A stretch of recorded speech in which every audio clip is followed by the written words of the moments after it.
ಗೃಹಲಕ್ಷ್ಮಿ ಯೋಜನೆಯ ಫಲಾನುಭವಿಗಳ ಪಟ್ಟಿಯಲ್ಲಿ ಯಾವುದೇ ರೀತಿಯ ಪರಿಷ್ಕರಣೆ ಇಲ್ಲ ಎಂದು ಮಹಿಳಾ ಮತ್ತು ಮಕ್ಕಳ ಅಭಿವೃದ್ಧಿ ಇಲಾಖೆ ಸಚಿವರಾದ ಲಕ್ಷ್ಮೀ ಹೆಬ್ಬಾಳ್ಕರ್ ಸ್ಪಷ್ಟಪಡಿಸಿದ್ದಾರೆ. ವಿಧಾನಸೌಧದಲ್ಲಿ ಗುರುವಾರ ಸುದ್ದಿಗಾರರ ಪ್ರಶ್ನೆಗಳಿಗೆ ಅವರು ಉತ್ತರಿಸಿದರು. ಹಣ ಸಂದಾಯಕ್ಕೆ ತಾಂತ್ರಿಕ ಸಮಸ್ಯೆ ಆಗುತ್ತಿದೆಯೇ ಎಂಬ ಪ್ರಶ್ನೆಗೆ ಅಂತಹ ಸಮಸ್ಯೆ ಏನೂ ಇಲ್ಲ ಎಂದರು.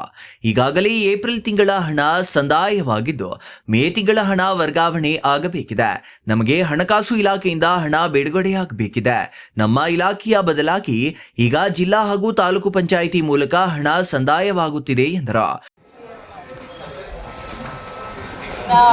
ಮೇ ಜೂನ್ದು ಅಂದರೆ ಮೇ ತಿಂಗಳದ್ದು ನಾವು ಮಾಡಬೇಕು. ನಮಗೆ ಪ್ರತಿ ತಿಂಗಳು ಫೈನಾನ್ಸ್ ಡಿಪಾರ್ಟ್ಮೆಂಟ್ನಿಂದ ಮುಂಚೆ ಒಂದೆರಡು ತಿಂಗಳು ಹೆಚ್ಚು ಕಡಿಮೆ ಆಯಿತು, ಇಲ್ಲ ಅಂತ ಇಲ್ಲ. ಬಟ್ ಈಗ ರೆಗ್ಯುಲರ್ ಆಗಿ ಫೈನಾನ್ಸ್ ಡಿಪಾರ್ಟ್ಮೆಂಟ್ನಿಂದ ನಮ್ಮ ಇಲಾಖೆಗೆ ಹಣ ಬಿಡುಗಡೆ ಆಗ್ತಾಯಿದೆ.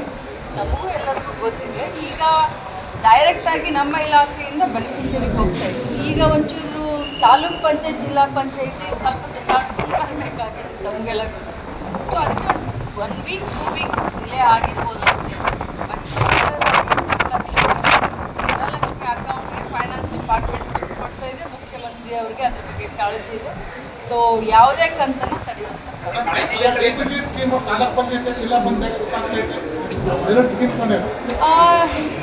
ಅದ್ರ ಬಗ್ಗೆ ಮಾತಾಡ್ತೀನಿ ನಿಮಗೆ. ಯಾಕಂತಂದರೆ ಇಂತಿಷ್ಟು ಖರ್ಚನ್ನ ನಾವು ಜಿಲ್ಲಾ ಪಂಚಾಯತಿ ಮುಖಾಂತರ ತಾಲೂಕ್ ಪಂಚಾಯತಿ ಮುಖಾಂತರ ಮಾಡಬೇಕು ಅಂತ ಹೇಳಿ ಕೇಂದ್ರ ಸರ್ಕಾರದ ಒಂದು ಸುತ್ತೋಲೆ.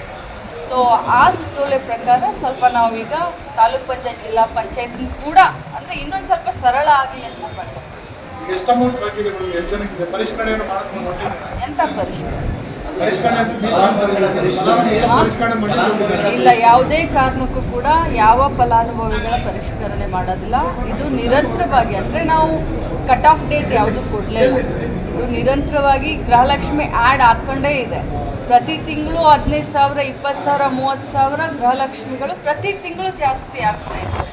ಟೋಟಲ್ ಆಗಿ 1,25,00,000ಕ್ಕಿಂತ ಮೇಲ್ಪಟ್ಟು ಯಜಮಾನಿಗಳು ಈಗಾಗಲೇ ನಮ್ಮ ಇಲಾಖೆಯಿಂದ ಗೃಹಲಕ್ಷ್ಮಿ ಹಣ ತೆಗೆದುಕೊಳ್ತಾ ಇದ್ದಾರೆ. ಇದು ಪ್ರತಿ ತಿಂಗಳು ಹಾಗೆ ಕಂಟಿನ್ಯೂ ಆಗಿದೆ. ಇದರಲ್ಲಿ ಯಾವುದೇ ರೀತಿಯಾದಂಥ ಪರಿಷ್ಕರಣೆಯನ್ನು ನಾವು ಮಾಡ್ತೇವೆ. ಗೃಹಲಕ್ಷ್ಮಿ ಯೋಜನೆ ಬಗ್ಗೆ ಮುಖ್ಯಮಂತ್ರಿ ಸಿದ್ದರಾಮಯ್ಯನವರಿಗೆ ಕಾಳಜಿ ಇದೆ. ಯೋಜನೆಗೆ ಯಾವುದೇ ತೊಂದರೆ ಇಲ್ಲ. ಜಿಲ್ಲಾ ಹಾಗೂ ತಾಲೂಕು ಪಂಚಾಯಿತಿಗಳ ಮೂಲಕ ಹಣ ಸಂದಾಯವಾಗಬೇಕು ಎಂದು ಕೇಂದ್ರದ ನಿಯಮವಿದೆ. ಹೀಗಾಗಿ ಫಲಾನುಭವಿಗಳಿಗೆ ಹಣ ತಲುಪಲು ಕೊಂಚ ವಿಳಂಬವಾಗುತ್ತಿದೆ ಎಂದು ಉತ್ತರಿಸಿದರು. ಪ್ರತಿ ತಿಂಗಳು 10 ರಿಂದ 15 ಸಾವಿರ ಫಲಾನುಭವಿಗಳ ಸಂಖ್ಯೆ ಹೆಚ್ಚುತ್ತಿದೆ. ನೋಂದಣಿ ಮಾಡಿಕೊಂಡ ಎಲ್ಲಾ ಫಲಾನುಭವಿಗಳಿಗೆ ಹಣ ತಲುಪುತ್ತಿದೆ. ಇದರಲ್ಲಿ ಯಾವುದೇ ಸಮಸ್ಯೆ ಇಲ್ಲ ಎಂದು ಸಚಿವೆ ಲಕ್ಷ್ಮೀ ಹೆಬ್ಬಾಳ್ಕರ್ ತಿಳಿಸಿದರು. News bureau, CTV news, Chikkaballapur.